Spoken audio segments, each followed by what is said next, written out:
Si punong barangay Digna S. Fulgar, punong barangay sa barangay Daganas, Katarman, Northern Samar, ini sayo sa ginrecognisar nga sayo san outstanding community stakeholders san Police Regional Office 8 o PRO 8 durante san culmination program san 31st Police Community Relations o PCR Month nga gindumara sa PRO 8 Multipurpose Hall sa naglabay nga Hulyo 31 tuig 2026. Ang nasabi nga recognition ini pagpapamatuod dida sa paghatag appreciation san waray kapagalan pagsuporta ngan mahinungdanon nga pakigsumpay nga pakigburobligay kaupod ang Philippine National Police sa pagtutumuyo para sa na Police Community Affairs and Development of PCAD programs nga inisyatibo labi na sa munisipyo San Katarman. Ang kanya aktibo nga pamumuno dida upod ang pagiging komitibo sa pagpapakusog sa kolaborasyon dida sa butnga san kapulisan ngan ang komunidad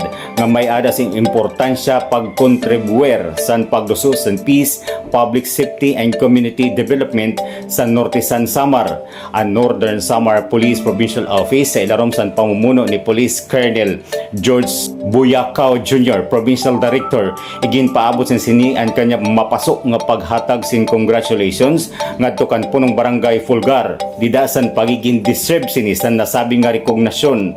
didasan exemplary dedication para sa public service nga napanuyuanan ngan makusog nga pakigburobligay sa Philippine National Police sa pagpapadayon nga maging masarig ang police community relations nga napagduso sa shared commitment para sa building safer, more peaceful nga resilient communities. Ang nasabing nga rekognasyon ini sayo nga pamatuod sa importante nga role sa community leaders pagsuporta sa PNP mission sa paghatag sa responsive, people-centered and trustworthy public service.